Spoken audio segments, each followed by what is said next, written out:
Present by Vikas Films.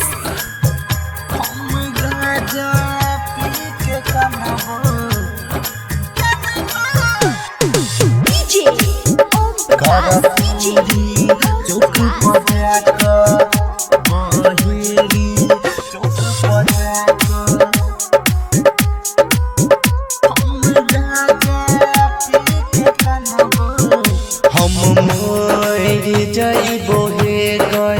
अगर तू नहीं मिलबी त हम मर जइबो हे गए। अगर तू नहीं मिलबी त हम गाजा पी के कानबो बहेरी चौक पर जाकर। हम गाजा पी के कानबो करपूरी चौक पर जाकर। हम मर जइबो हे गए। अगर तू नहीं मिलबी त हम गाजा पी के कानबो बघौनी चौक पर जाकर। हम गाजा पी के कानबो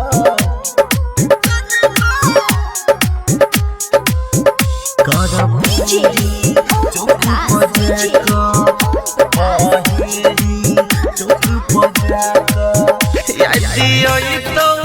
जान तोड़ा हमर प्यार गे। यदि तो जान तोड़ा हमर प्यार गे। केना भुलबी जान हमरा भुललो नहीं जइतो गे।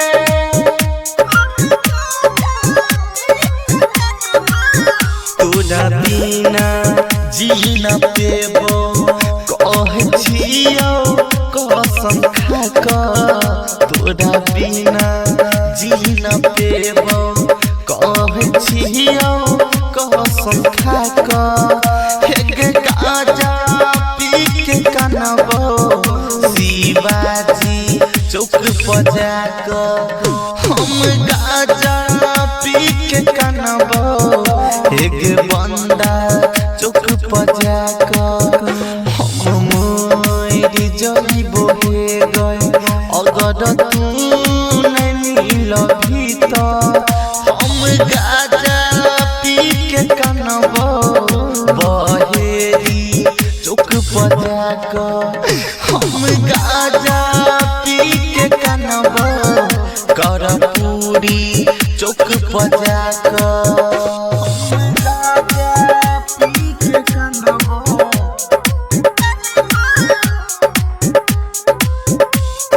DJ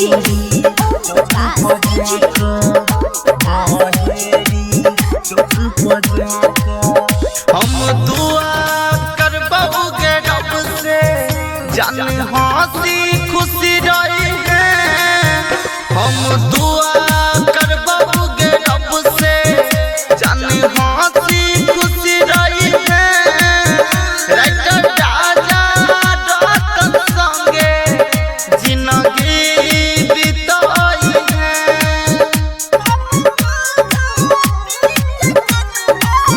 सिंगर सुभाष दीवाना एक मरता जहर खाकर। सिंगर सुभाष दीवाना एक मरता जहर खाकर। हम गाजा पी के कानबो बहेरा चौक पर जाकर। हम गाजा पी के कानबो पधारी चौक पर जाकर। हम मर जइबो हे गए।